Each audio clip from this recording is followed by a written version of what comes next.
Hey everyone, and welcome to Momentum channel.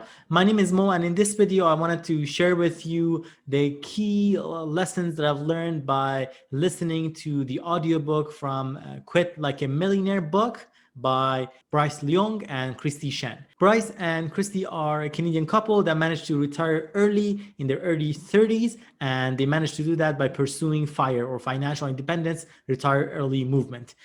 This is despite the fact that they had very humble beginnings. So in this video, we're going to summarize the key learnings from that book in a matter of only a few minutes. Keep in mind that the audiobook is over 8 hours long. So I will really try to stick to the key lessons that I've learned from listening to this audiobook. So I really hope you enjoyed this video and gain something of value from it. All right, so the book starts by having Kristy reflecting a little bit about her own humble beginnings. She talks about growing up in absolute poverty and how that upbringing actually made her be obsessive with money. She created a scarcity mindset, and Kristy reflects on how she and her parents actually moved on to Canada. In fact, Kristy's father immigrated to Canada in 1988 for his PhD, and 2 years later, Kristy and her mom joined his dad here in Canada.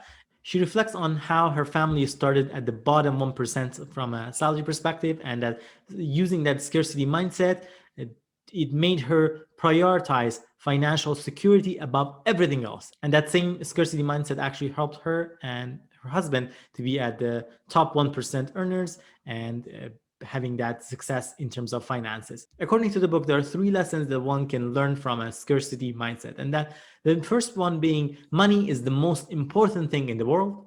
Lesson number 2 is money is worth sacrificing for.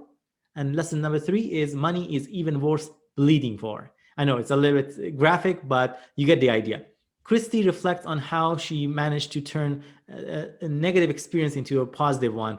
In fact, she talks about how poverty taught her 4 vital skills that she uses even today. And she coins them as an acronym CRAP, C-R-A-P, creativity, resilience, adaptability, and perseverance. Kristy got her degree from one of the toughest universities here in Canada. She enrolled at computer engineering at the University of Waterloo, which is known as the MIT of Canada. And the way she went about deciding on which field to pursue for her education was she looked at the difference between the amount of tuition that she had to pay for a specific field versus the amount of earnings potential that would come with that field upon graduation. She coined it as POT, or pay over tuition. According to her research, the field of computer engineering was at the top of the list, with being able to earn 2.5 times more than what the amount she had to pay for the tuition. And at the bottom of the list was creative writing, which, despite the fact that it was one of her main passions in life, she chose not to pursue that because she rather pursued the education that allows her to earn more money and get to that financial freedom. In the book, they talk about how important education is. In fact, education has the power to change your life by improving your earning power. The book talks about one longitudinal study demonstrating that a lack of education can be as harmful to your health as smoking.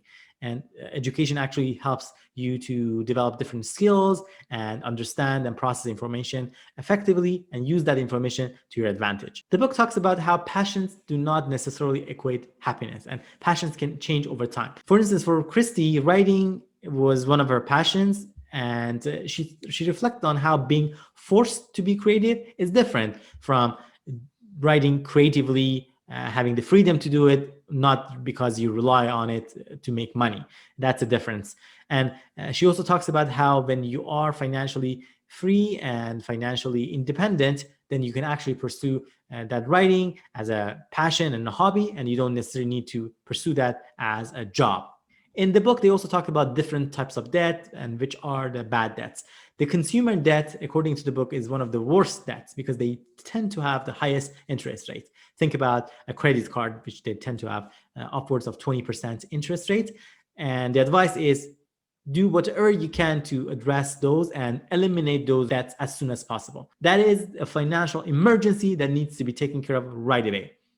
Cut expenses to the bare bone and treat this debt as a crisis. The book continues to talk about the next bad category of debt, which is a student loan. They tend to be also quite high, and they also need to be addressed as early as possible. Though the book talks about various programs that exist to try to either defer those payments or take advantage of some of the existing government programs. The book also touches on mortgage and how the interest rate that you pay on your mortgage can play a part. If the mortgage interest rate is under 4%, the book suggests that you are better off continuing to just pay the minimum for your mortgage payment, as you typically do.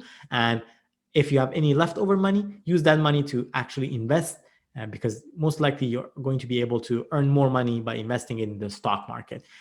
Otherwise, if the interest rate is higher than 4%, they recommend try to pay off your mortgage as soon as possible. The book touches on another concept, the concept of scarcity versus entitlement mindset, and how the two can really play a huge role in your success. It talks about how money is precious and we should work hard for autonomy and to grow our wealth. The scarcity mindset actually forces you to build a safety net for yourself, whereas an entitlement mindset causes dependence, and it is almost like kicking the can of responsibility down the road and expecting things to happen for you the way that you would hope to. And in real life, that's not how it actually works. Later on in the book, they talk about how they capitalize on their savings and they use that effectively to invest. And they talk about various investing options that they have pursued. They recommend using index fund investing, whereby you have to choose your portfolio allocation. For instance, how much of your money you want to invest in the stocks versus how much of it you want to invest in bonds. They do recommend saving and investing in index funds that are more broader and follow a broader index, such as the US Standards & Poor's S&P 500, Toronto Stock Exchange, as well as f.i.r.e. You could also invest in indexes that follow the real estate markets, such as REIT or real estate investment trust. One thing to keep in mind, though, is staying true to the course. And no matter what happens, despite the ups and downs of the market volatility, or even worse scenario, if you have a situation like 2008, where you had the financial crash and financial crisis, you should not panic and rather continue to stay true to the course, take advantage of dollar cost averaging, and of course have enough money saved on the side so that you don't have to necessarily sell your stocks or sell your investment in the stock market in those bad times in the market. They talk about how stock picking is almost like gambling in casino, whereas index fund investing is different. It's more so like betting on the casino. And as we know, casinos will always ultimately win. So that's why they recommend investing in the index fund, whereas the risk of your money going down to zero is almost, close to none, because for it to happen, that means that all the different companies and equities within that index, they have to all go bankrupt and get to zero, which is almost impossible. The book also recommends taking advantage of various legal tax loopholes.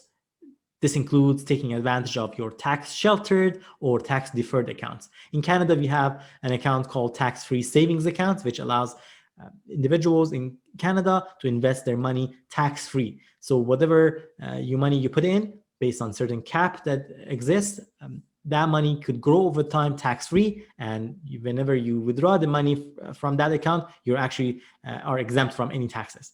You also have an account such as an RRSP, or Registered Retiree Savings Plan, which allows you to have deferred tax payments.